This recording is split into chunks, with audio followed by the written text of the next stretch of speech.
En el desarrollo de los tumores hay tres fases bien discernibles.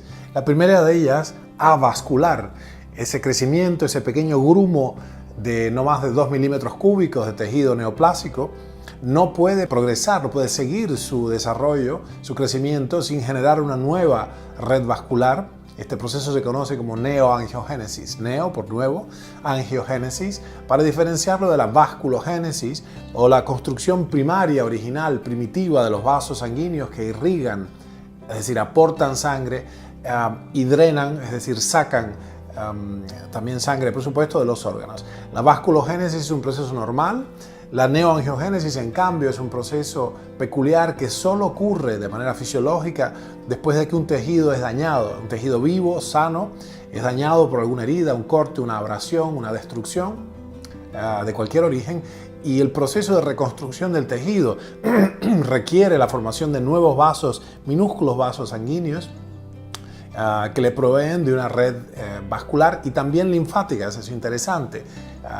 No solo hay neoangiogénesis, sino neolinfogénesis. Bueno, esta fase primaria avascular es seguida, si proceden ciertos procesos, de una fase vascular primaria, donde el tumor empieza a producirse, por ciertas señales que ahora veremos, esta nueva vasculatura, lo cual aporta ingentes cantidades de materias primas y energía al tumor, que entonces puede ejecutar su mandato interno, esas células, de crecer desenfrenadamente para un propósito que originariamente, según nuestro criterio, es la solución de una herida, la reparación de un daño orgánico.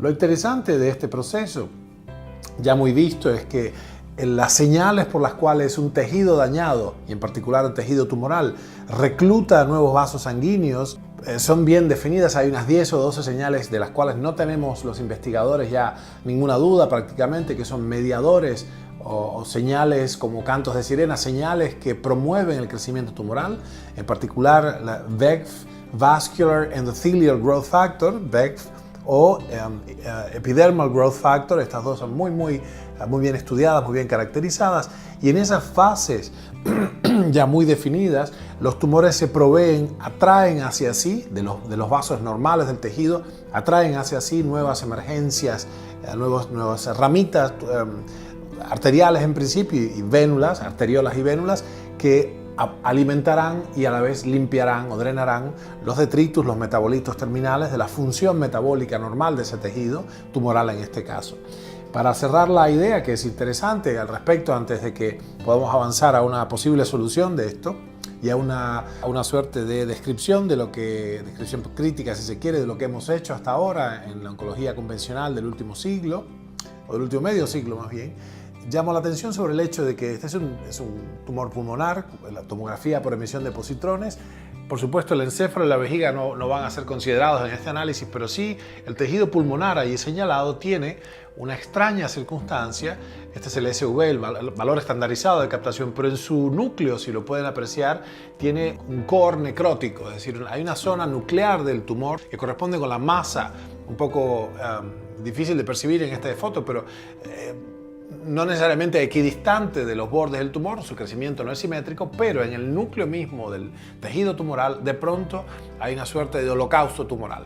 Es decir, se muere súbitamente, se necrosa el tejido. ¿Por qué esto es así? Esto se conoce como fallo distributivo en nuestro grupo, y este es el resultado de un crecimiento demasiado acelerado en la margen proliferativa del tumor, demasiado acelerado relativo a la capacidad instalada vascular. El término demasiado en este caso es indefinido. Voy a precisarlo diciendo que me refiero a que es demasiado acelerado el crecimiento de las márgenes proliferativas del tumor relativo a la capacidad instalada, es decir, a la capacidad de la vasculatura tumoral de reconocidas deficiencias, porque tienen varias peculiaridades, anastomosis arteriovenosas, cul-de-sacs, etc.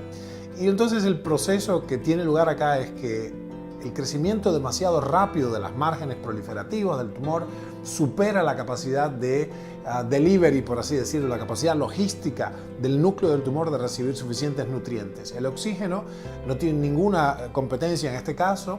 Por supuesto, usualmente las señales propiciatorias que inician la neoangiogénesis, la neovascularización, implican también el HIF o HIF factor inducible por hipoxia, pero no es un problema para las células cancerosas la falta de oxígeno, no lo precisan mayormente. Mientras más, esto es un hecho muy documentado, mientras más proliferativo, anaplásico, indiferenciado y agresivo es su tumor, o casualidad, más fuertemente glicolítico y por tanto fermentativo es el tumor. El metabolismo de los tumores es progresivamente más y más independiente de la presencia de la presión tisular de oxígeno en el microambiente tumoral, dado que el grueso de su energía y la obtención de sus materias es obtenida por vías de la glucólisis, seguida, acoplada a la fermentación, por medio de varias enzimas como la láctico deshidrogenasa, y también a la fosforilación a nivel de sustrato, también la glutaminolisis, es decir, no hay ningún problema. Si bien la falta de oxígeno es una de las señales propiciatorias que inician la neoangiogénesis, no es porque las células tumorales necesiten oxígeno, pero sí necesitan sangre que transporta nutrientes. Los nutrientes van, al igual que el oxígeno, en el mismo vehículo, que es la sangre, ese tejido fabuloso líquido, ¿no?, que tenemos. Así que bien, esta es la cuestión de la neoangiogénesis. Lamentablemente, las drogas en las cuales hemos tenido nuestras esperanzas cifradas hace unos 20 años, las drogas angiostáticas, inhibitorias de este proceso, que se han desarrollado del lado de la medicina más convencional y clásica, de la oncología clásica, como las que terminan bevacizumab, etcétera, sorafenib, etcétera. Hay una plétora de drogas con diferentes dianas moleculares, pero aquellas que específicamente se han desarrollado para producir un bloqueo de la angiogénesis han resultado ser, infelizmente, muy tóxicas y esencialmente ineficaces. Hay otras avenidas terapéuticas posibles. Se sabe que extractos como la baicaleína, que es el principio activo de la Scutellariae baicalensis, han probado ser inhibitorias en altas dosis. El ascorbato de sodio en altas dosis, en altas concentraciones en el intersticio, ha probado ser también inhibitorio. Se lo probó nuestra amiga Nina Mikirova allá en Wichita, Kansas, trabajando ahora.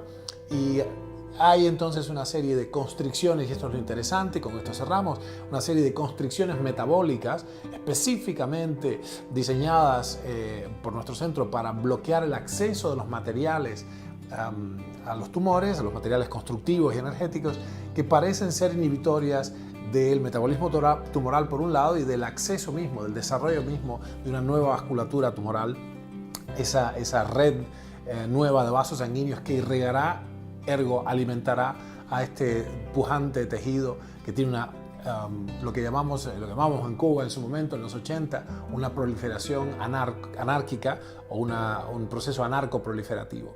Así que bueno, es una idea que aún tiene valor, la idea de Judah Folkman de inhibir los procesos neoangiogénicos, pero tendremos que explorar en esta década que ya empezó nuevas avenidas farmacológicas para que los angiostáticos que desarrollemos de ahora en más sean no solo eficientes, sino también básicamente inocuos, ¿no? Así que seguiremos informando.